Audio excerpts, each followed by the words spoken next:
Limited में जिन लोगों ने परीक्षा का फॉर्म भरा था उनका एग्जाम का आया है और एग्जाम एक ही दिन दोनों पेपर हो जाएगा।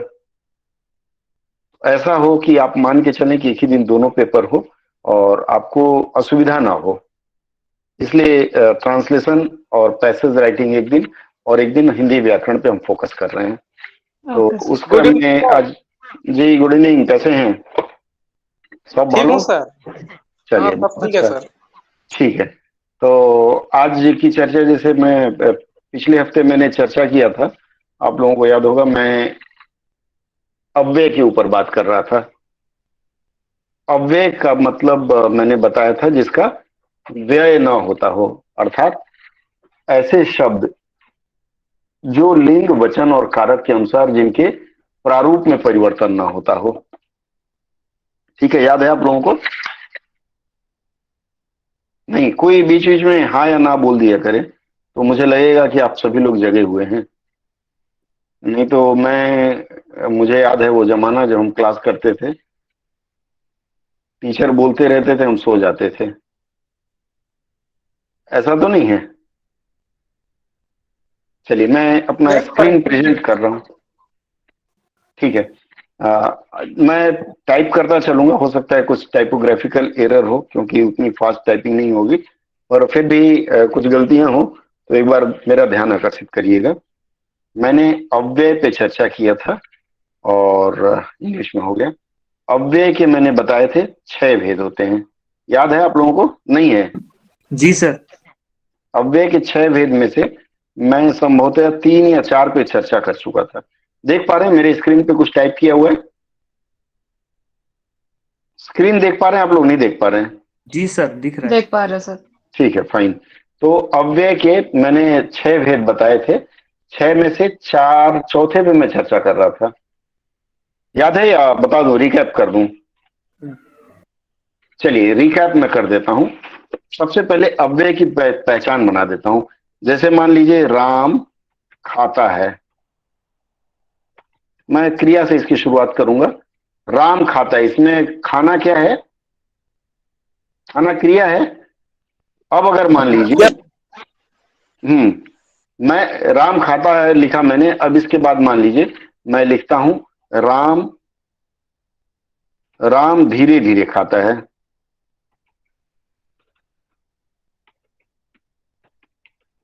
राम धीरे धीरे खाता है, ये खाने की विशेषता धीरे धीरे शब्द बता रहा है। ठीक है, ये जो धीरे धीरे खाता है किसकी विशेषता बता रहा है? खाने की। क्रिया, खाने। तो क्रिया की जो विशेषता बताए वो क्रिया विशेषण कहा जाता है। ठीक है, अब ये जो क्रिया विशेषण है मैंने लिखा धीरे धीरे, इसकी भी कोई विशेषता बता सकता है। जैसे मान लीजिए मैं अगला वाक्य लिखता हूं, इसी में मैं एक जोड़ देता हूं, दूसरा वाक्य। अगर मैं यहां लिखता हूं राम धीरे धीरे के पहले बहुत जोड़ देता हूं, राम बहुत धीरे धीरे खाता है। ये जो धीरे धीरे है, धीरे धीरे क्रिया विशेषण है या फिर कह लीजिए विशेषण है, इसकी विशेषता ये बहुत बता रहा है। ये जो बहुत शब्द है यह अव्यय कहलाएगा। अब मैंने बताया था कि लिंग वचन और कारक के अनुसार इनमें परिवर्तन नहीं होता। राम की जगह अगर मैं सीता कर दूं, सीता कर दूं, तो सीता होने के बाद भी ये धीरे धीरे शब्द बदलेगा क्या? धीरे धीरे हो जाएगा क्या? इसका मतलब है लिंग वचन और कारक के अनुसार जिसमें कोई परिवर्तन न हो, यहां आप लोगों ने देखा वो शब्द। ठीक है, ये सीता बहुत धीरे धीरे, खाता की जगह खाती हो जाएगा। क्रिया का रूप बदल सकता है लेकिन इस विशेषण का रूप नहीं बदलेगा। ठीक है, ये हो गया आपका अव्यय। और अव्यय का मैंने परिभाषा बताया था कि यह क्रिया विशेषण की विशेषता बताए। इसमें मैंने पहला जो इसका भेद बताया था वह मैंने बताया था परिमाण। परिमाण, परिमाण का मतलब क्या होता है? परिमाण का मतलब अगर आप देखें तो इंग्लिश में क्वांटिटी होता है। ठीक है, क्वांटिटी जिसको कहते हैं, परिमाण मतलब मात्रा, कितना है। तो इसकी पहचान है बहुत, बहुत के बाद दूसरा आता है अधिक, तीसरा शब्द है कम और खूब। ये जो 4 शब्द हैं किसी भी शब्द के आगे, अब देखिए मैंने यहां लगाया ना राम बहुत धीरे धीरे खाता है, अगर मान लीजिए मैं बहुत को बदल करके खूब कर दूं, राम खूब धीरे धीरे खाता है, अर्थात धीरे धीरे की विशेषता बताता है, तो ये परिमाण सूचक है, परिणाम नहीं, परिणाम बाद में आएगा। ये पहला प्रकार है। इसके बाद आता है प्रश्नवाचक। प्रश्नवाचक का मतलब हो गया, क्या होता है प्रश्नवाचक का मतलब? प्रश्नवाचक का मतलब हो गया जहां प्रश्न किया जाए। जैसे उदाहरण आपको पता है कि राजा क्यों पढ़ता है। ये जो क्यों प्रश्न किया, क्योंकि देखिए ध्यान दीजिएगा, ये पढ़ना क्या है? पढ़ना क्रिया है। क्रिया के पहले, वो अंग्रेजी में अगर कहें तो क्रिया को, वर्ब को क्वालिफाई कर रहा है।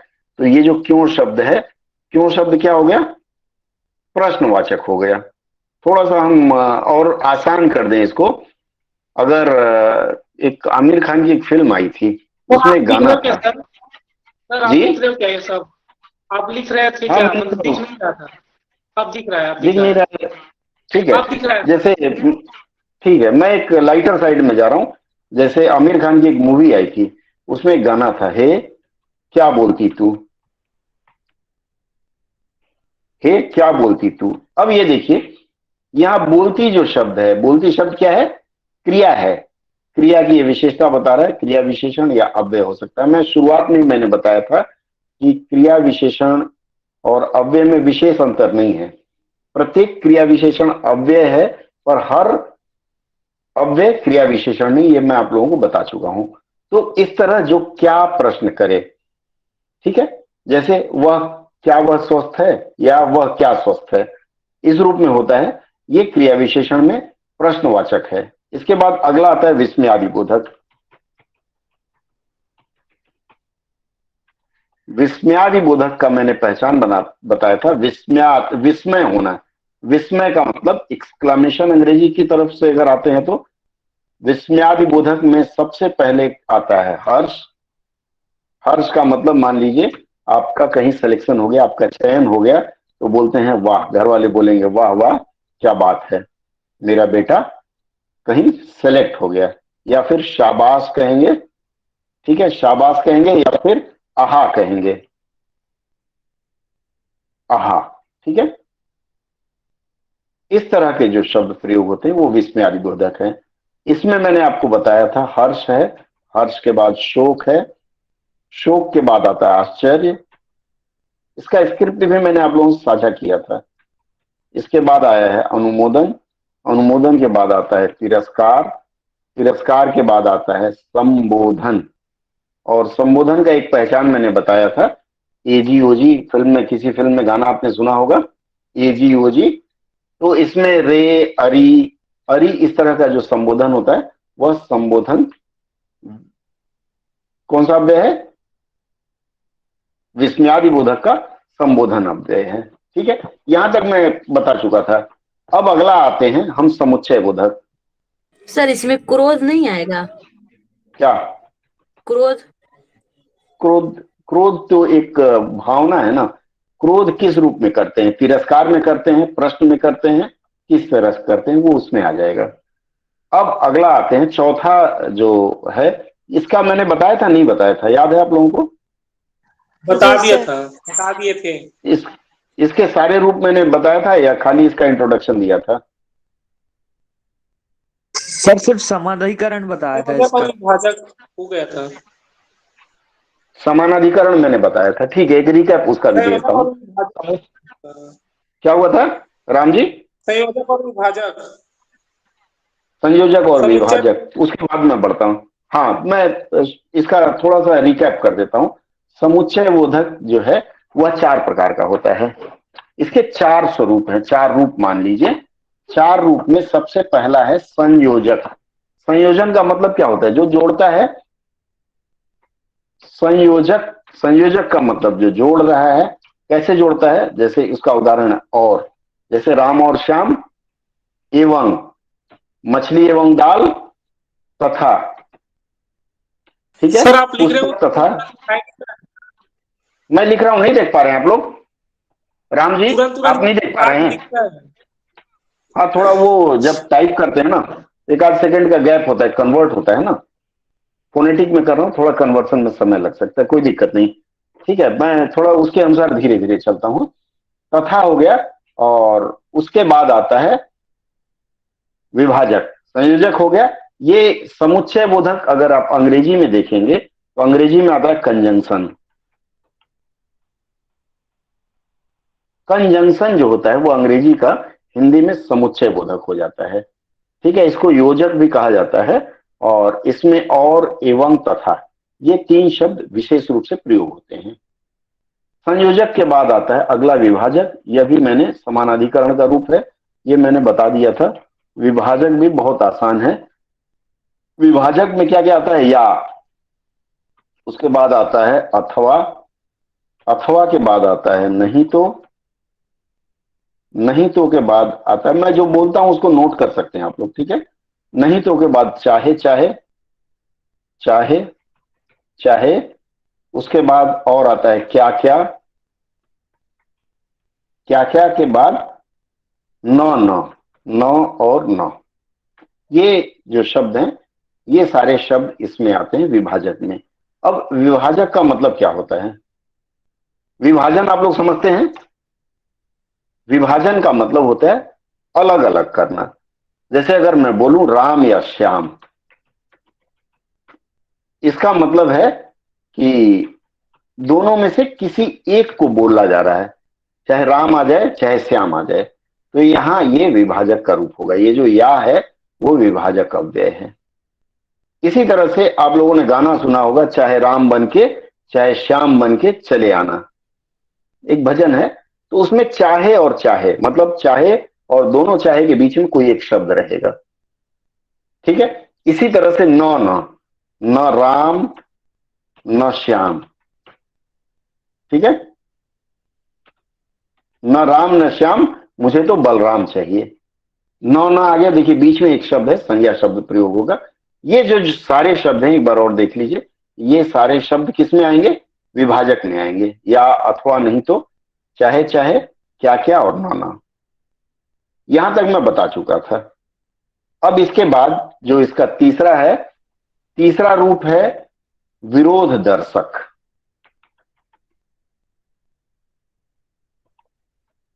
ये समानाधिकरण का ही विरोध, रूप है।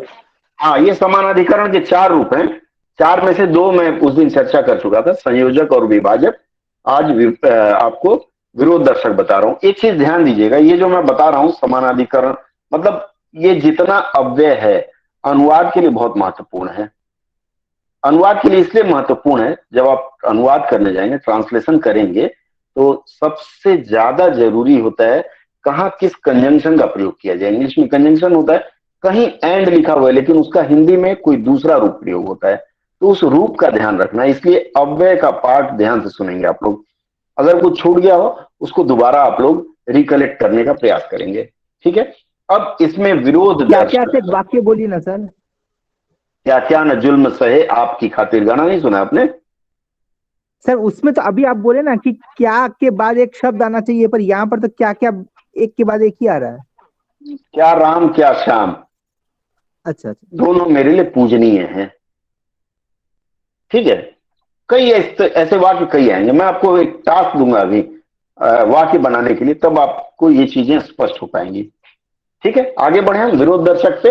विरोध दर्शक में आता है पर, उसके बाद आता है परंतु, परंतु के बाद आता है अपितु, अपितु के बाद आता है किंतु, किंतु परंतु लेकिन हम लोग कहते हैं ना, इसमें लेकिन भी आ जाएगा। फिर वरन आता है, व र न में हलंत होता है, हाँ, ये रन हो गया, वरन। ठीक है, उसके बाद एक और शब्द आता है बल की। वाक्य बनाएंगे आप में से कोई इस पर परंतु अपितु क्या होगा? कोई एक वाक्य बताइए शिलाजीत। राम आया परंतु श्याम नहीं आया। राम धनी है पर श्याम गरीब है। ठीक है, वह सुंदर नहीं बल्कि होशियार है। वह सुंदर ही नहीं वह सुंदर ही नहीं बल्कि बुद्धिमान भी है, होशियार भी है। ठीक है, फर्स्ट क्लास। न केवल पानी बल्कि अन्न भी खत्म हो गया बाढ़ में। विरोध दर्शक के बाद अगला आता है परिणाम।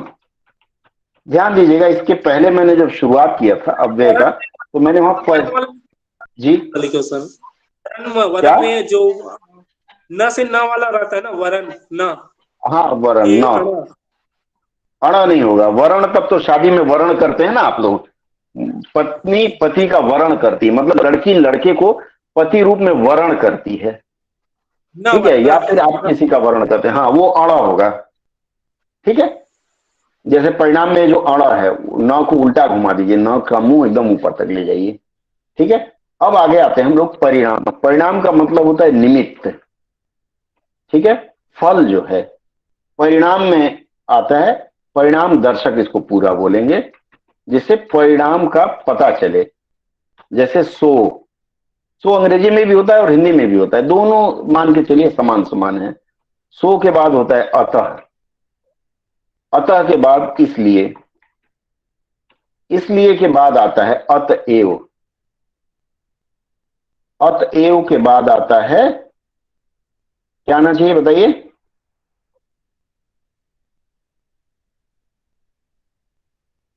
इसलिए कि इसमें आता है, ठीक है। अब इससे इस कारण, इस कारण, ठीक है, वो उसी का रूप हो गया। तो अतः से एक वाक्य बनाइए कामनी। फिर से बोलिए सर एक बार। मैंने 4 शब्द दिए आपको, सो, अतः, इसलिए और अतएव। अतः से एक वाक्य बताइए, बोलिए।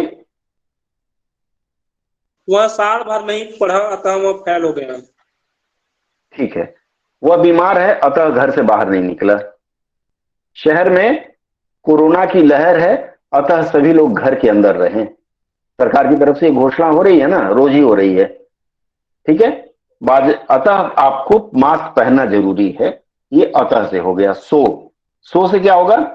बारिश हो रही है तो बाहर ना निकलो, ठीक है, फर्स्ट क्लास। तो ये हो गया।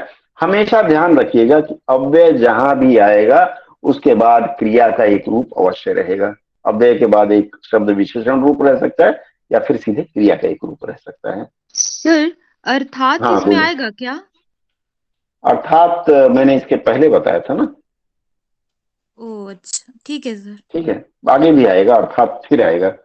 इसके ओके बाद ये हो गया समानाधिकरण। समानाधिकरण मैं फिर से बता दूं कि समानाधिकरण बोलते हैं कि मुख्य वाक्य को एक शब्द से, मतलब एक ही प्रकार के शब्द से जोड़ता है। एक वाक्य मैंने आप लोगों को जब सेंटेंस बताया था, अंग्रेजी में अगर आप पढ़ेंगे तो अंग्रेजी में क्लॉज होता है। क्लॉज को एक प्रिंसिपल क्लॉज और एक सबऑर्डिनेट क्लॉज होता है। उसी तरह से वाक्य में ये बार बार आता रहेगा, ध्यान रखिएगा। एक प्रधान वाक्य हो गया और एक आश्रित, ये बताया था ना।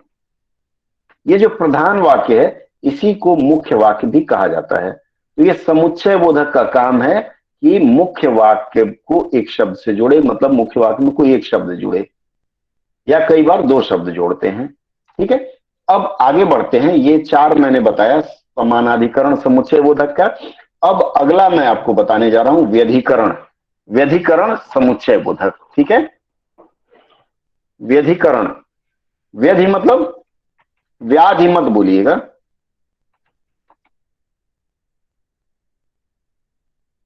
व्यधिकरण। व्यधिकरण में क्या होता है? अलग अलग, अलग करना। किससे अलग करना? व्यधिकरण का मतलब होता है 2 वाक्यों को जोड़े। समानाधिकरण में एक वाक्य से दूसरे शब्द को जोड़ा गया है, लेकिन यहां 2 वाक्य आपस में जोड़े जाते हैं। अगर आप उदाहरण देखेंगे तो इसका जो भेद है, 4 भेद इसके भी हैं। सबसे पहले है कारणवाचक। कारणवाचक, कारण का मतलब होता है किस कारण से। इसी फिल्म में गाना भी है ना, किस कारण झूला झूले, नहीं याद होगा आपको। रामचरितमानस में एक आता है, कारण कवन नाथ मुहि मारा। जब भगवान श्री राम बाली को छुप के मारते हैं तो बाली जब वहां बोलते हैं भगवान से कि भगवान किस कारण में आपने मुझे मारा, वहां कारण का पता चलता है। तो इसमें कारणवाचक का जो मूल शब्द है क्योंकि। तो राम जी ने कहा मैंने तुम्हें इसलिए मारा क्योंकि तुमने अपने भाई का सब कुछ छीन लिया था। तो यहां क्योंकि होगा, क्योंकि के बाद चूंकि। अब यहां ध्यान दीजिएगा, एक ही शब्द है, इसके अलग अलग पर्यायवाची शब्दों का हम प्रयोग करते हैं।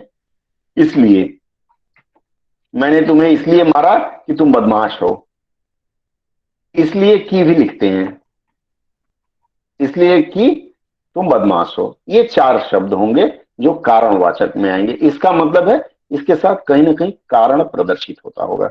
अगर किसी को डाउट है तो रिपीट करा लेंगे मुझे, ऐसा ना हो मैं बोले जा रहा हूं और आप सुनते जा रहे हैं और कल से फिर खत्म। ठीक है। कारणवाचक के बाद अगला आता है उद्देश्यवाचक। सर जी सर बोलिए। मेरा एक हाँ, प्रश्न है सर। होना ही जैसे चाहिए, बोलिए। परिणाम दर्शक जो था कि उसमें हाँ। भी इसलिए जो आया था, जो हम्म। परिणाम दिखा रहा था, और हम्म। इसमें जो कारणवाचक में जो इसलिए आया, इन दोनों में क्या हम्म। फर्क है वो? कोई विशेष फर्क नहीं है इसमें। सर इसमें इसलिए के इसलिए साथ की की है जुड़ो, सर। इसमें इसलिए की है। इसलिए मैंने एक उदाहरण दिया था आपको और मैंने बताया था इसलिए की करके होगा ये। ठीक है। कोई विशेष अंतर नहीं, कई शब्द दोहराए जाते हैं लेकिन यहाँ कारण दिखाएगा और परिणाम में परिणाम दिखाया जाता है। ठीक है। उद्देश्यवाचक अगला चलते हैं। उद्देश्यवाचक में अब जो ये की है, क में छोटी की मात्रा, इसको आप देखेंगे तो 3 जगह इसका प्रयोग हुआ है, लेकिन अलग अलग संदर्भ में इसका प्रयोग होता है। मैं बताता हूं आपको। की के बाद आता है अगला ताकि, ताकि के बाद आता है जिससे की। मतलब तीनों में की का समावेश है। अब की से एक वाक्य बनाए, कामनी जी। कामनी जी, सर वाक्य में प्रयोग करें। हाँ, वो वो कहता नौ। है कि मैं घर जाऊंगा। हाँ बिल्कुल, मतलब एक वाक्य से दूसरे वाक्य को जोड़ा इसमें। ठीक है। उसके बाद ताकि से, वह पढ़ रहा वो है पढ़ाई ताकि करता है ताकि वो पास हो सके। नौकरी पा सके, जो भी है। ठीक है, बहुत बढ़िया प्रयोग किया आपने। अब उद्देश्यवाचक के बाद आता है संकेतवाचक। संकेतवाचक, ये संकेतवाचक क्या होता है? संकेत का मतलब क्या होता है? जैसे संकेतवाचक का मतलब हो गया इशारा कर रहा है कहीं ना कहीं। इसके उदाहरण में जो और जो के साथ जोड़ी लगती है तो का, बीच में कुछ गैप रहेगा। जो के साथ तो लगता है, यदि प्रयोग करते हैं तो अकेला रहेगा। यद्यपि का प्रयोग होता है, यद्यपि अगर कहीं रहेगा तो आप तथापि उसके साथ पाएंगे। ये इसके 3 रूप हो गए। ठीक है। चौथा इसमें आता है चाहे, और चाहे के साथ फिर जोड़ी लगती है, चाहे के सर साथ इसमें और या जो परंतु। ताकि उसके बाद क्या क्या कह रहे हैं? जो तो जो के बाद एक्चुअली तो मैं सर बता रहा हूं अभी। हाँ, करते हो ना तब दिखाई देता है, इंटर करते हो ना आप तब दिखाई देता है जो लिखते हो। हाँ, तो इंटर जब करेंगे तभी वो शब्द आएगा ना। ठीक है, नहीं अब दिख रहा तभी है ना? दिखाई देता है। हाँ अब दिख रहा है। जब तक वो शब्द वहां इंटर नहीं करूंगा आएगा नहीं ना। ये फोनेटिक में मैं कर रहा हूं, अगर इंस्क्रिप्ट में मैं करता तो सीधे दिखता है। इंस्क्रिप्ट चूंकि अभ्यस्त नहीं हूं इसलिए इंस्क्रिप्ट में नहीं कर पाता हूं। और मैं आप सबको सलाह देता हूं कि इंस्क्रिप्ट में करें, क्योंकि आगे वाले समय आसान रहेगा। क्योंकि मुझे कई सॉफ्टवेयर की जानकारी है तो ज्यादा असुविधा नहीं होती है, लेकिन आप लोगों को दिक्कत ना हो इसलिए इंस्क्रिप्ट में सीखेंगे आप लोग। ठीक है। चलिए, जो के साथ तो का प्रयोग, उदाहरण देंगे कोई? राम जी, जो के साथ तो का प्रयोग कोई उदाहरण देंगे? सर जो अच्छा कर्म करेगा तो उसे फल मिले, अच्छा फल तो मिलेगा उसे ऐसा। फत्ता में, बहुत सुंदर। यद्यपि और तथापि, यद्यपि वह बीमार है तथापि काफी हिम्मत वाला है। ध्यान रहे जहां भी इस यद्यपि का प्रयोग होगा वाक्य में कहीं ना कहीं तथापि उसके बाद जुड़ेगा उन दोनों को। ये बीच की जो बीच का जो डॉट डॉट मैंने बताया है वो फिल इन द ब्लैंक्स मान के चलिए, तो उसको भरने के लिए इसका प्रयोग होगा ही होगा। ठीक है। यद्यपि के साथ तथापि का जोड़ा लगेगा और चाहे के साथ परंतु या पर का प्रयोग होगा। ये तीसरा है। और चौथा आते हैं हम स्वरूपवाचक। संकेतवाचक के बाद स्वरूपवाचक। स्वरूपवाचक क्या है? स्वरूप का मतलब वही रूप प्रदर्शित करे। इसमें भी की आता है, क में छोटी की मात्रा, की के बाद अर्थात। अभी कामनी जी अर्थात का पूछ रही थी ना, अर्थात और मानो, ये तीन शब्द इसमें आते हैं। स्वरूप का मतलब क्या होता है? किसी के रूप का वर्णन करना या किसी के समान, समानता जहां प्रदर्शित हो। तो मानो से एक वाक्य बनाएं आप लोग, मानो से एक वाक्य बनाइए।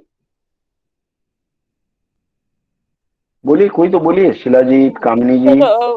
सर वो ऐसा लिखता है मानो हाँ कालिदास हो, ऐसा। हाँ बिल्कुल, वो ऐसा लिखता है मानो मोती के दाने बिखेर रहा हो। उसका इतनी चेहरा गर्मी पड़ी है ऐसे, मानो अंगारे बरस रहे हो।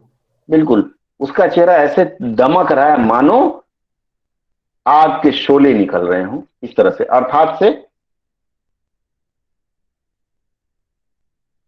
अर्थात से बताइए।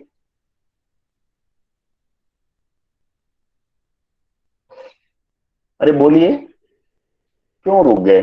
दीपा, तुम इसको पढ़ लिए, दीपा अभी अर्थात ज्वाइन की। पास हो गए। हाँ, अर्थात पास हो गए, ठीक है। दीपा आप बताएंगे? दीपा स्पीकर ऑन करो। चलिए, लग रहा है दीपा तक मेरी आवाज नहीं पहुंची। ये चार अव्यय हैं। अब हम आते हैं पांचवें अव्यय में। पांचवा अव्यय है संबंध बोधक।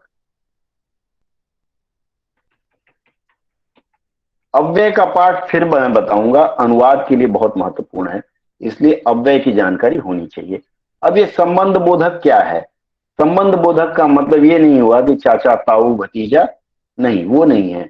इसमें संज्ञा के साथ, संज्ञा या सर्वनाम के साथ, जैसे मान लीजिए राम के चाचा, ये आएगा क्या? ये तो संबंध बता रहा है शिलाजीत। नहीं सर, यहाँ नहीं आएगा सर। क्या आना चाहिए? सर जैसे कि वो मेरे पीछे खड़ा है तो इस हिसाब से यहाँ पर संबंध बोधक होगा, ये वाला रिलेशन नहीं बता रहा है सर। बहुत सुंदर, बहुत सुंदर। अर्थात शुरू में ही मैंने बताया कि ये जो है वाक्य दूसरे वाक्य से जोड़ते हैं ना, तो इसमें संज्ञा रूल लिख लीजिए, फिर चीजें समझ में आएंगी। संज्ञा होगा, संज्ञा, संज्ञा या सर्वनाम होगा, सर्वनाम होगा, और उसके साथ में विभक्ति जुड़ेगी।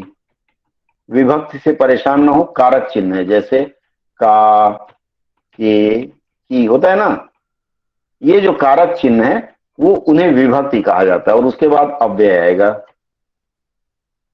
इसका मतलब है संज्ञा सर्वनाम विभक्ति, राम के, अव्यय क्या आएगा? शब्द बताइए। राम के पीछे श्याम खड़ा है। राम के पीछे, राम के आगे, राम के ऊपर, इस तरह का आएगा। ठीक है। अब ये जो है संबंध बोधक है, इसको थोड़ा ध्यान से हम सुनेंगे। अब संबंध बोधक अर्थ के अनुसार इसके कितने रूप हैं, एक एक रूप पर चर्चा करता चलता हूं मैं। पहला रूप है इसका कालवाचक। कालवाचक का मतलब होता है, वाचक का मतलब वाचन, मतलब जिससे पता चलता है। काल का मतलब आगे, इसको भी थोड़ा सा ध्यान से देखिएगा, आगे, पीछे, बाद और पहले। काल का मतलब समय होता है ना। जैसे मेरे आगे राम खड़ा है, ये क्या कालवाचक में आएगा?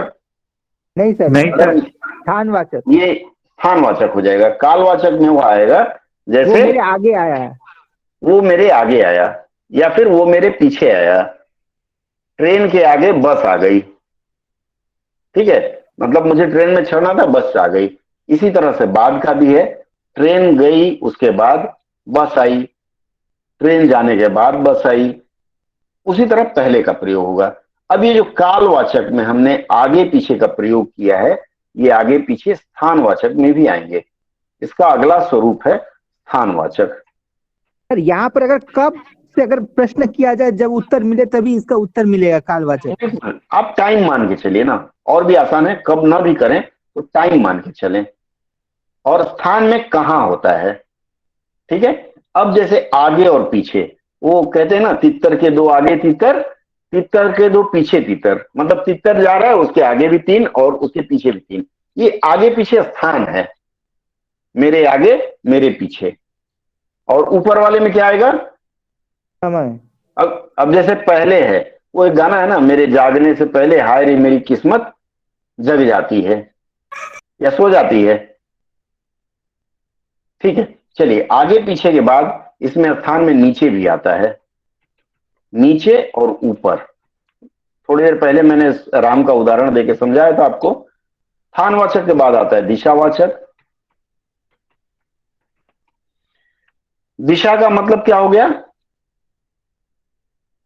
दिशा का मतलब चाहे इस ओर चाहे उस ओर बोलते हैं ना। दिशावाचक में आता है ओर, किस ओर गया मुसाफिर, तू किस ओर चला रे। ओर के बाद आता है तरफ। ओर का ही पारिभाषिक शब्द मान लीजिए, या ओर का ही पर्यायवाची शब्द है तरफ, किस तरफ जा रहे हो। फिर पार, नदिया के पार, जैसे मैं इस पार रहता हूं और शिलाजीत नदी के उस पार रहते हैं। ठीक है, पार के बाद आसपास, मेरे आसपास बहुत अच्छे अच्छे लोग रहते हैं। ठीक है, दिशावाचक के दिशा बाद, भी यूज कर सकते हैं ना? हाँ दिशा ही तो है।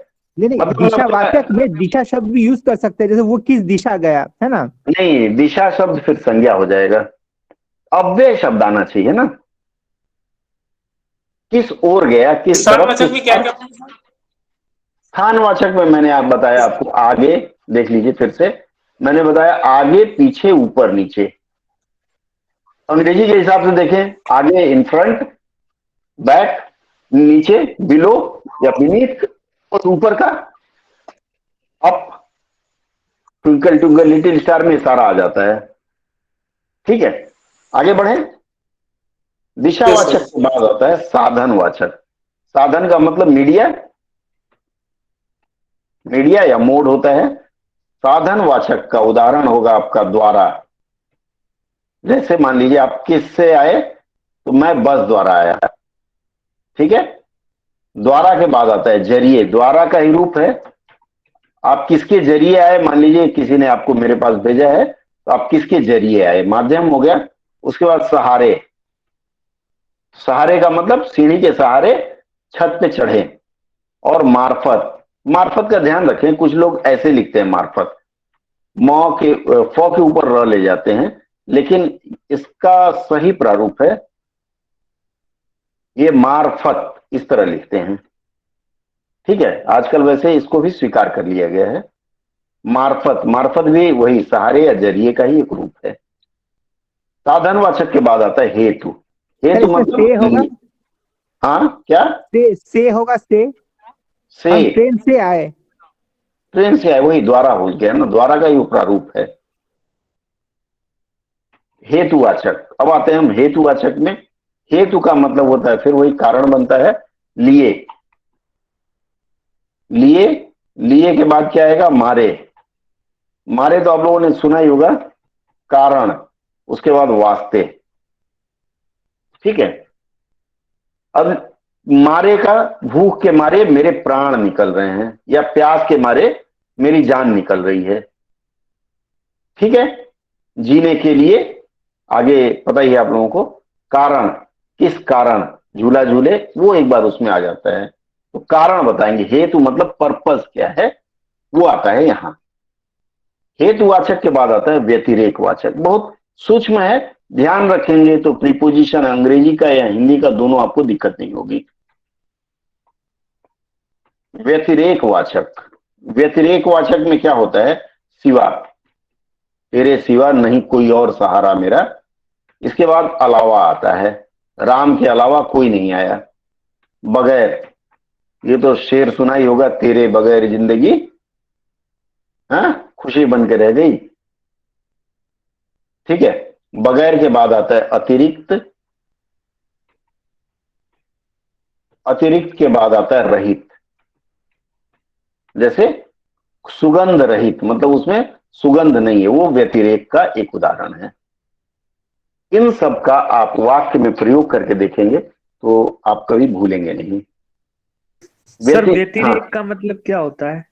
व्यतिरेक का मतलब होता है कि एक तरह से वो अकेले में ही रहना चाहता है, लोगों के साथ नहीं रहना चाहता। जी तेरे सर। सिवा और कोई नहीं चाहिए मुझे, दही चावल के सिवा कुछ पसंद नहीं है, तेरे अलावा कोई और ना आए। इस तरह के वाक्य लिख सकते हैं। अगला है सादृश्य। बगैर के बाद अतिरिक्त लिखो ना सर। आए बगैर क्या? के बाद अतिरिक्त। अतिरिक्त, हाँ। अतिरिक्त लिखो ना। अतिरिक्त का मतलब भी वही होता है, उसके अतिरिक्त कोई नहीं आया। जैसे ये जो सिवा है ना, सिवा क्या होता है? सिवा तो शुद्ध संस्कृत का नहीं है, ये अतिरिक्त है, तत्सम शब्द है। ये तत्सम हो गया, ये विदेशज हो गया, या फिर आप कह लीजिए अन्य भाषाओं से आया हुआ है। आप देखिएगा पर्यायवाची शब्द ही है, एक दूसरे से मिलता हुआ। ये बगैर का रहित, ठीक है, बगैर खुशबू, ठीक है, खुशबू रहित, एक ही चीज है, अलग अलग भाषाओं के रूप को यहां दे दिया गया है। ठीक है। सादृश्यवाचक में क्या होता है? सादृश्य का मतलब होता है समानता, जहां पता चले। तो समानता है तो वहां समान आएगा। ठीक है, जैसे राम के समान कोई धनुर्धर नहीं है, ठीक है, मेरे समान कोई टकला नहीं है क्या? आप में से कोई मेरे समान नहीं, या है? होना भी नहीं चाहिए। तरह भी उसी तरह से आता है। तरह के बाद आता है भांति, राम की भांति। उसके बाद भांति के बाद आता है, ये शब्द नोट करते चलिएगा, ये बार बार नहीं मिल पाएगा। उसके बाद आता है अनुसार, अनुसार के बाद आता है बराबर। महाराष्ट्र और गुजरात में बोलते हैं बरोबर। समान, तरह, भांति और बराबर, ये चार जो शब्द आए वो सादृश्यवाचक में आते हैं। इसके बाद आता है विषयवाचक।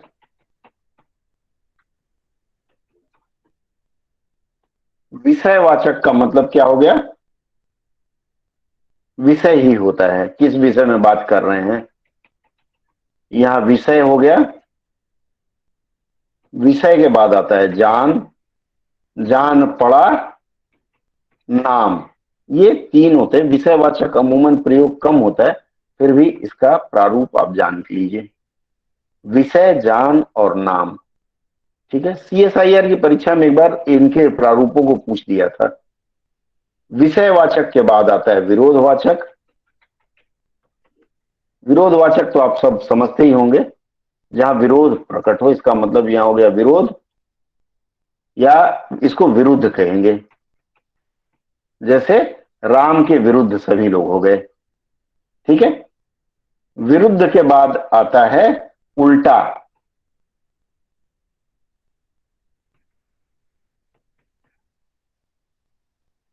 उल्टा, उल्टा के बाद आता है विपरीत, और विपरीत के बाद आता है खिलाफ। अब आप देखिए यहां विरोध और खिलाफ दोनों मिलते जुलते शब्द हैं। एक उर्दू में है, एक शुद्ध हिंदी में है। विरुद्ध और विपरीत, जैसे आप हमेशा विरुद्ध रंग पहन के आते हैं, पैंट हो आपकी है डार्क तो शर्ट होती है लाइट, या उल्टा। विरोधवाचक के बाद फिर आता है सहचरवाचक।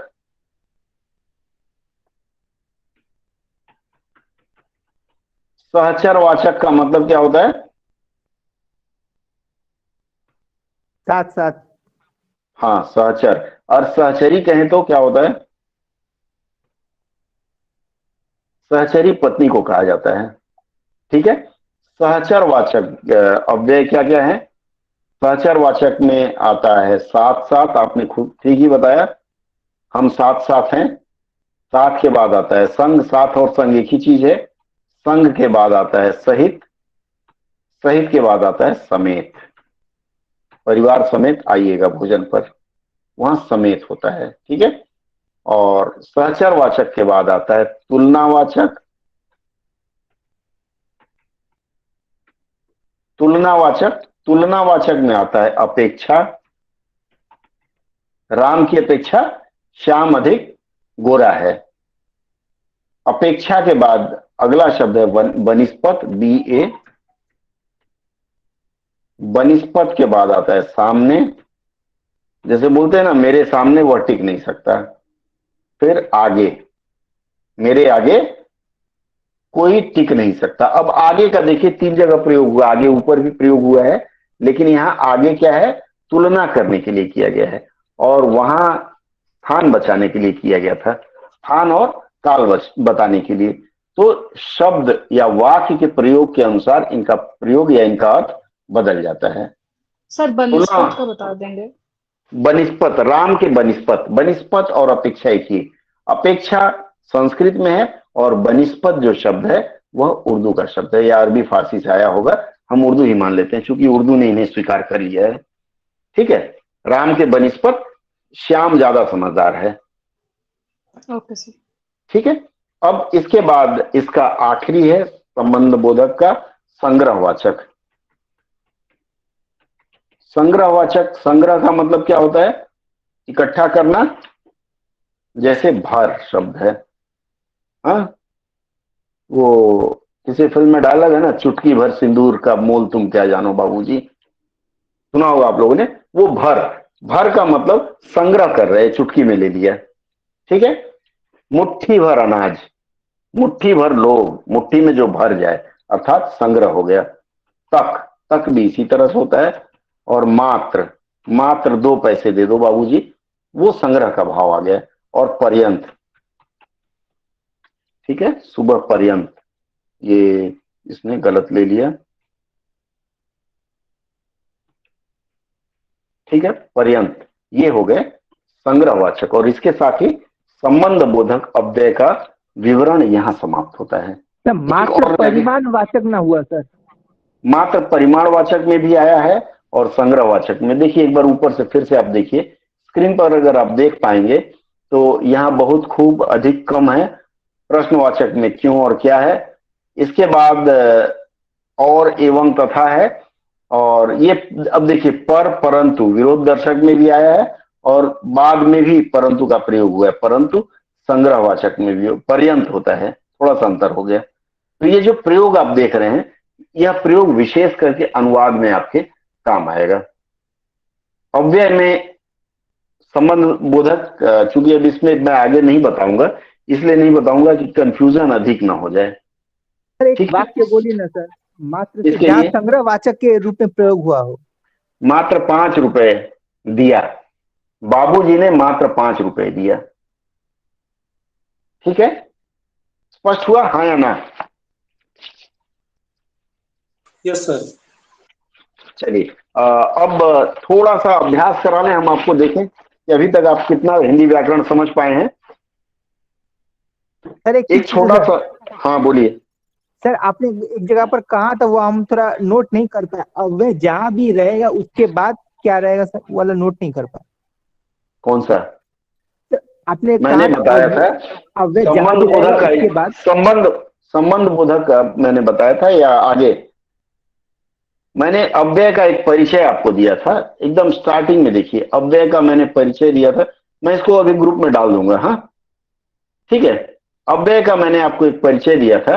मैंने बताया था, सबसे पहले दिया था, मैंने कहा था राम खाता है, इसको मिटा दूं, धीरे धीरे हटा दूं, फिर बात हो पाएगी। मैंने बताया राम खाता है, खाना यहाँ क्या है शिलाजीत, देख पा रहे हैं स्क्रीन? हाँ सर। खाना क्या है? क्रिया है। हाँ। हम क्रिया से ही वापस लेते हैं क्योंकि शुरुआत मैंने क्रिया से ही किया था। राम खाता है, खाना क्रिया हो गया। अब क्रिया की विशेषता मैं लगा दूं, राम धीरे धीरे खाता है, तो ये धीरे धीरे क्या हो गया? क्या विशेषण? क्रिया विशेषण, क्योंकि क्रिया की विशेषता बताता है। अब अगला वाक्य देखिए, ये जो नीचे वाला वाक्य, राम खूब धीरे धीरे खाता है, अब यहां मैंने खूब भी एक विशेषण लगा दिया, अर्थात ये जो क्रिया विशेषण है इसकी विशेषता ये बता रहा है, तो ये अव्यय हो जाएगा। ठीक है। रिवर्स में आप चलिए, क्रिया, क्रिया की जो विशेषता बताए, कई बार क्या होता है कि ये धीरे धीरे नहीं रहता है, ये हट जाएगा। राम खूब खाता है, ये खूब अव्यय के रूप में प्रयोग हो गया, और मैंने आपको परिमाण बोधक में बताया था।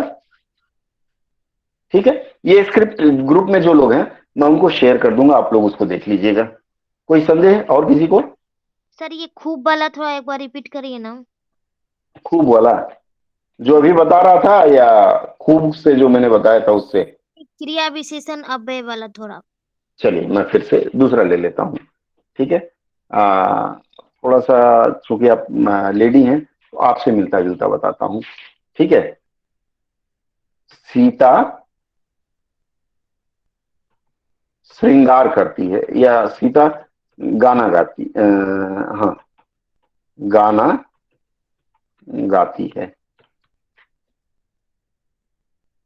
ये गाती क्या हो गया?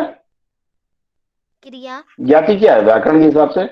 क्रिया, या गाना हटा देते हैं, सीता गाती है, ठीक है। अब गाती के आगे मैं लगा दूं सीता मधुर गाती है। मधुर क्या हो गया? क्रिया विशेषण। क्रिया विशेषण गाना का। अब मधुर के आगे मैं एक और शब्द लगा दूं, खूब मधुर गाती है। हालांकि व्याकरण के साथ नहीं चलता है। अब ये जो खूब शब्द क्या हो गया? किसकी अव्यय। विशेषता बता रहा है? मधुर की विशेषता बता रहा है ना, खूब मधुर की विशेषता। मधुर आपका क्या है? क्रिया विशेषण है। तो ये खूब शब्द हो गया क्रिया विशेषण की विशेषता बता रहा है, तो इसके इसे अव्यय कहा जाएगा। कुछ आधुनिक विज्ञान मतलब व्याकरण के जो विद्वान हैं वो इसको प्रविशेषण भी कहते हैं। आपको कई किताबों में ये पर नहीं, प्रविशेषण मिल जाएगा, तो इसे घबराइएगा नहीं। प्रविशेषण को ही उन लोगों ने अव्यय कह दिया है, क्षमा करें, अव्यय को ही उन्होंने प्रविशेषण कह दिया है। लूसेंट में या अग्रवाल जी की किताब में आपको ये प्रविशेषण से मिलेगा। क्योंकि अंग्रेजी से ज्यादा लोग प्रभावित हैं, तो जैसे प्रो लिखते हैं ना, प्रो नाउन, मतलब नाउन को जो क्वालिफाई करे वो प्रो नाउन होता है। इसी तरह से उन्होंने प्रो को हिंदी में प्र लिख दिया है, और मूलतः वह अव्यय ही है, ये ध्यान रखेंगे, ठीक है। आगे बढ़े। हाँ सर। अभी तक आप लोगों ने मुझसे सुना, अब जरा मैं आप लोगों से सुनूं। डायरी में नोट करें, मैं 10 वाक्य बताऊंगा, 5 मिनट का समय दूंगा आपको, और उस 5 मिनट में वह वाक्य गलत है या सही यह बताना है। अगर गलत है तो क्या होना चाहिए, अगर सही है तो फिर कोई बात ही नहीं है। पहला वाक्य लिखिए। पति ने पत्नी से कहा, पति ने पत्नी से कहा डैश भाई चाय पिला दो, ठीक है। पिला दो छोटी की मात्रा होगी, हाँ। लिख लिया आपने? अगला वाक्य बताऊं? लिखते चलेंगे तभी मैं बताता चलूंगा आगे। भाई चाय पिला दो, क्लियर है? यस और नो? लिख लिया आप लोगों ने? जी सर। Yes sir. चलिए, अब अगला वाक्य लिखिए। वह सकुशल पूर्वक आ गया, वह सकुशल पूर्वक आ गया। लिख लिया आप लोगों ने? आगे बढ़े। जी सर। बताऊं, वह केवल मरा, वह केवल मरा, ठीक है। अगला वाक्य बताऊं, जी वह सर। चुपचाप से चला गया। देखिए, टेस्ट होने लगता है तो लोग छोड़ देते हैं, थोड़ा धीरे धरें, टेस्ट से ही आप अपना स्किल बढ़ा पाएंगे, ठीक है। वह चुपचाप से चला गया, क्या होगा इसका? लिखते चलिए। कितना हो गया बताते चलिए, कितने वाक्य हो गए? 4। चार हो गए। चार। पांचवा, वह सुंदर न है, वह सुंदर न है, ठीक है। इसके बाद अगला वाक्य है, वह कितनी हंसती है।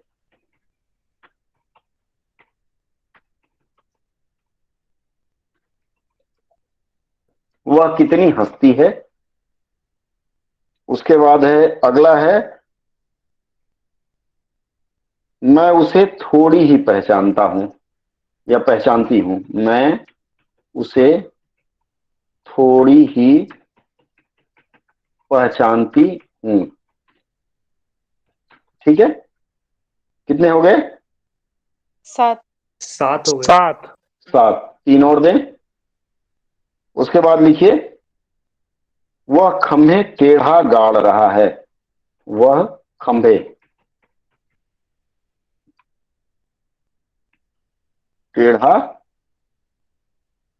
लगा रहा है, लिख देते हैं।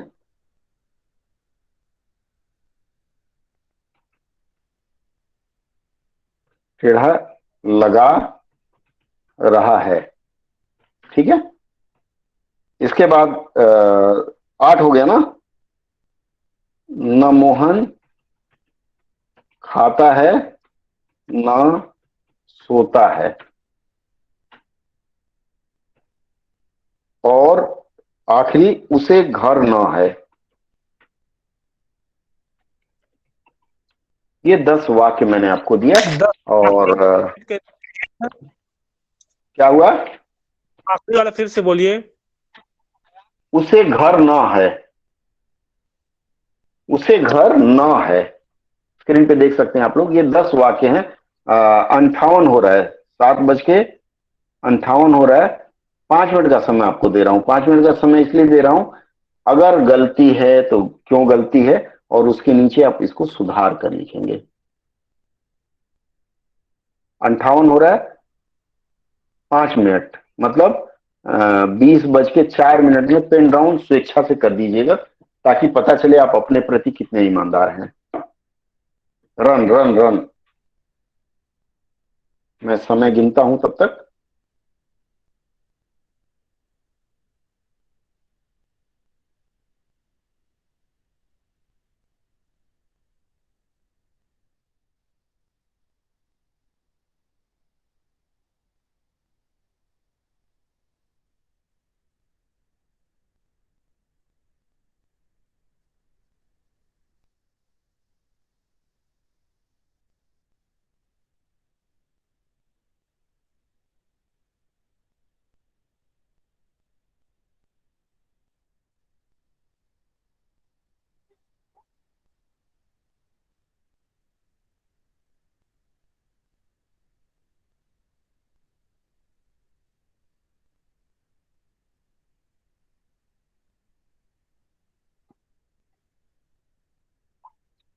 एक मिनट पूरा हो गया है।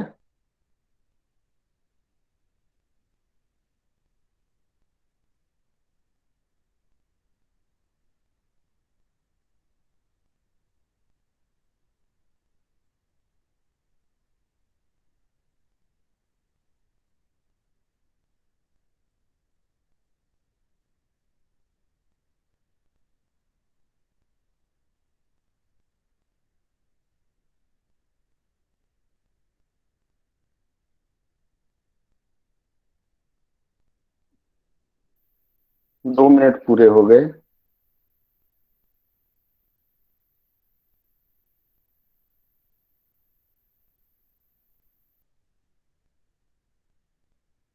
हो गया सर।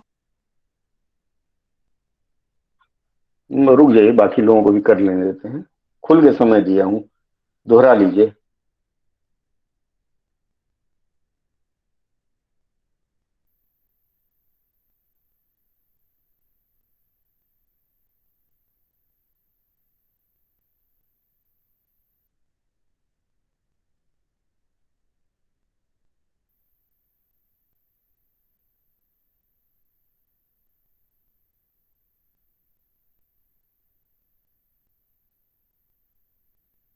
तीन हो गया है।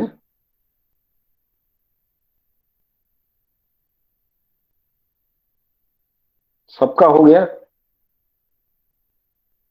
कुछ लोग रुके जी हुए सर। हैं। हो गया, वेरी नाइस, ठीक है। 4 मिनट हुआ है, आधा मिनट और देता हूं आप लोगों को।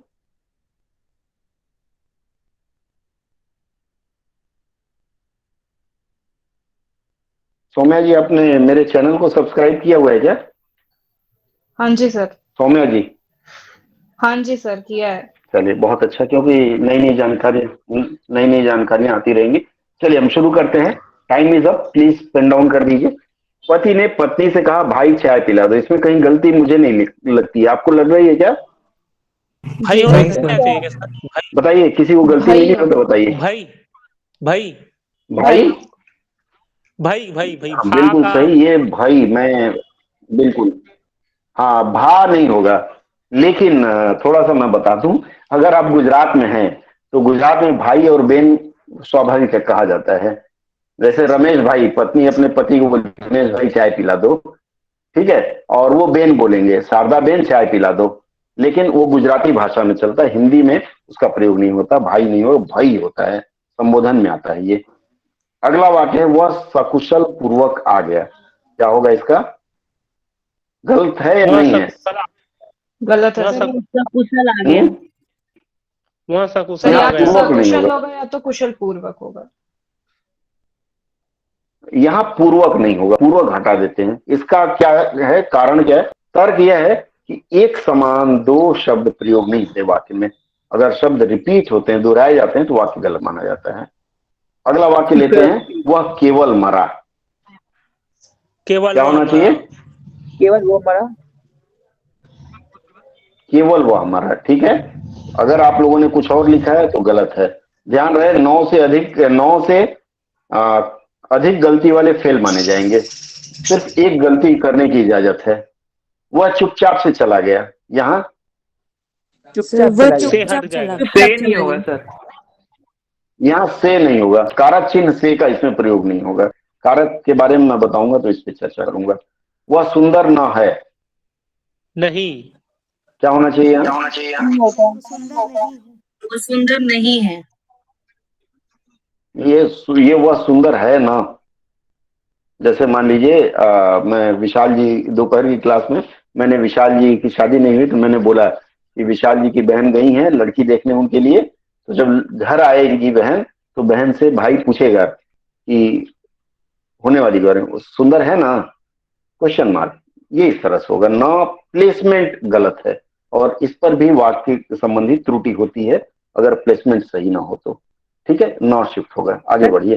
सर वह यहाँ कितनी पर अभी हंसती है, हाँ सर यहाँ पर अभी बोलिए बोलिए। कहा था कि नहीं और न विरोध नहीं के सेंस में यूज होता है, तो फिर वो सुंदर ना है और नहीं है तो एक ही सेंस में यूज हो सकता है, तो सेंटेंस तो सही है सर। अरे वाक्य बताने वाले ने गलत बोल दिया ना।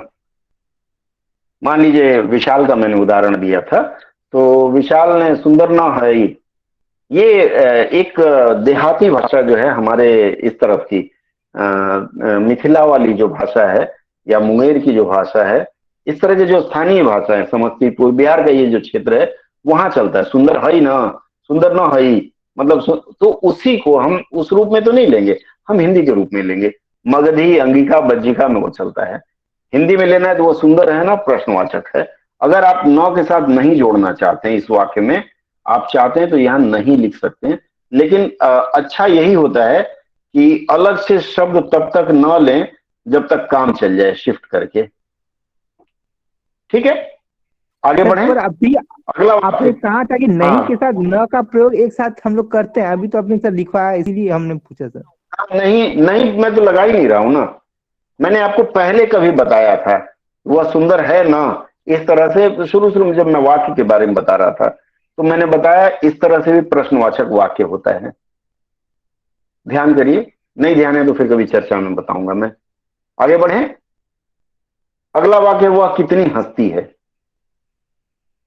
सही है गलत है? हंसता वो कितना कितना हंसती है। हंसता है। हंसती है। कितना सही है होना सर। चाहिए, हाँ, वह कितना होना चाहिए, ये अव्यय है, कितना, कितनी नहीं होगा। तुम कितनी सुंदर हो चल जाएगा, लेकिन जब वह आया है यहाँ कितना होगा, हंसने के साथ कितनी का प्रयोग नहीं होता है। चलिए, मैं उसे थोड़ी ही पहचानती हूँ, इसका मतलब इतना सा ही पहचानती हूँ, पूरा नहीं पहचानती, इतना देख के पहचानती हूँ, ऐसा कुछ है क्या? थोड़ा ही पहचानती हूँ मैं भी। मैं उसे मे भी थोड़ा नहीं, थोड़ा डोंट से मे भी। और मैं इसे थोड़े ही पहचानती हूँ। मान लेते हैं, दो उदाहरण देते हैं, कामनी और सविता, ये बाजार गई हैं, ठीक है, मार्केट में है, और गलती से सविता के हाथ से, सविता बुरा ना मानना, हाँ, गलती से सविता के हाथ से क्रॉकरी वाला प्लेट टूट गया। अब दुकानदार ने दोनों को पकड़ लिया कि भाई तुम दोनों मिलके इसका हर्जाना भरो। कामनी बोलती है मैं उसे थोड़े ने पहचानती हूँ, मुझसे क्यों ले रहे हो, उससे लो। तो यहाँ थोड़े का प्रयोग होगा, थोड़ी नहीं होगा, शुद्ध शब्द यहाँ थोड़े होगा। चलिए, दोनों बुरा नहीं मानना, कामनी बुरा तो नहीं मानी, नहीं सर, बिल्कुल नहीं। चलिए नहीं मानी एकदम ठीक है। उदाहरण देता हूं कभी कभी वह खंभे टेढ़ा लगा रहा है। टेढ़े होगा सर। टेढ़े होगा या अकेला आदमी खंबा होगा। सर खंबा होगा। अकेला आदमी एक ही लगा सकता है ना। Yes sir. ठीक है फाइन। अगला, न मोहन खाता है न सोता है। हमारे प्राइम मिनिस्टर साहब भी कभी बोलते थे, उससे मिलाइए अगर आप सही कर पाए तो। मोहन न खाता है न हाँ? सोता है। मोहन न तो खाता है न सोता है। तो भी लगा सकते हैं, मोहन न खाता है और न सोता है, ये कम हटा देंगे। खाऊंगा ना खाने दूंगा, प्राइम मिनिस्टर साहब ने बोला था ना। मैं सोऊंगा ना सोने दूंगा। ना ना, सोने वाली बात उन्होंने नहीं कहा था, उन्होंने खाने की बात कहा था। रिश्वत नहीं खाऊंगा ना किसी को खाने दूंगा। चलिए, उसे घर न है, ये थोड़ा सा कठिन है। उसका घर क्या नहीं उसका है। घर नहीं है? उसका नहीं है। उसका घर नहीं है। यहाँ उसके होगा, उसके घर नहीं है, मतलब वो सर बेघर यहाँ है। न को नहीं कर दिए, पर पिछली बार में न को नहीं करने हाँ, दिया। देखिए जब बस नहीं चलता है तब करते हैं, अन्यथा प्रयास करते हैं। ठीक है। या फिर जैसे उसे घर ना है, उसका सर तो घर है ना। डायलेक्ट्स हाँ बोलिए। सर डायलेक्ट्स वाइज भी चेंजेस लाएंगे क्या फिर हम लोग? जैसे आप बोल रहे देखिए थे कि इसमें क्या होता मैथिली। है, ये जो उसे शब्द है, उसे विशेषण है ना, उसे गोली मारो, किसको संबंधवाचक सर्वनाम के रूप में प्रयोग करते हैं, तो यहाँ उसका या उसके प्रयोग होगा। अब चूंकि घर से लेकर के है, तो घर, उसका घर मतलब यह उसका घर नहीं है। जगजीत सिंह ने गाया, ये तेरा घर ये मेरा घर, चलवे ना। हाँ, उसके घर नहीं है, इस तरह से प्रयोग होता है यहाँ। इस वाक्य का प्रयोग उसके घर नहीं है, मतलब वो बेघर है। मजबूरी है, यहाँ हमें इस तरह का वाक्य लेना पड़ेगा, उधार लेना पड़ेगा। ठीक है, स्पष्ट कर सर तो पाया मैं आज? उसका नहीं होगा। हाँ, उसका घर नहीं है, तब तो आपको और जोड़ना पड़ेगा। आप कहना चाह रही हैं उसका घर नहीं है, हाँ। स्पष्ट नहीं हो पा रहा है ना। इसमें फिर आपको एक शब्द और ले आना पड़ेगा, यह उसका घर नहीं है। तो घर की तो मैं बात ही नहीं कर रहा हूं। इसलिए देखिए, अधिक वाक्य लाके वाक्य शुद्ध करने की बजाय हम जो है उसी में काम चला लें। मान लीजिए आपको मैंने थोड़ा सा चावल दिया, थोड़ी दाल दी, थोड़ा नमक दिया, और इसी में कहूँ भोजन बना दीजिए, सबको खिला दीजिए व्यंजन, तो खिचड़ी बना दीजिए ना, ज्यादा अच्छा है, बजाय इसके कि और कई चीजें मिलाएं उसमें, चावल अलग दाल अलग, घी भी खर्च करना पड़ेगा, मसाला भी। ठीक है, व्याकरण का यह नियम है कि जितनी आसानी से हो सके उतने में ही काम चला लीजिए। यह उसका घर नहीं है होगा तब सही है, उसका घर नहीं है नहीं होगा। स्पष्ट कर पाया मैं आप लोगों को अपनी बात? जी सर। ठीक है। तो फिर और कोई संदेह या कोई शक शुबा हो तो बात कर लें, अन्यथा फिर हम आज की चर्चा यहाँ विराम देना चाहेंगे। बताइए, किसी को आज की चर्चा में किसी प्रकार का संदेह रहा हो, जो न समझ में आए बता दें। सौम्या जी आप बताएं, बाकी लोग तो पुराने मित्र हैं, आपका अनुभव बताएं। हाँ बोलिए। सर थोड़ा मोड़ा दिक्कत हुआ, लेकिन लाइक खुद से पढ़ के थोड़ा सा समझना पड़ेगा तो फिर हो जाएगा। दिक्कत आपको इसलिए हुई क्योंकि क्योंकि मुझे पहले लगता बार। है पहली बार हाँ आप जी जुड़ रही सर। हैं। ठीक है, जी सर। लेकिन फिर भी कितना प्रतिशत आप सफल हो पाई, या मैं आपको समझाने में कितना प्रतिशत सफल हो सर पाया? 85%। चलिए, वो वो बाकी मेरी जो सफलता है। 15% तो वो पहले का छूटा है उसकी वजह से। वो तो कोई दिक्कत नहीं है, वो फिर कवर हो जाएगा अगर आप हमारे साथ जुड़ी हैं। अभी तक शायद आपने हमारे साथ जुड़ने का निश्चय नहीं किया है, मुझे लगता है। कर लिया सर, मैं तो कल से करके बैठी हूँ। तो सर वो राजेश सर बोले कि अभी आज हिंदी वाली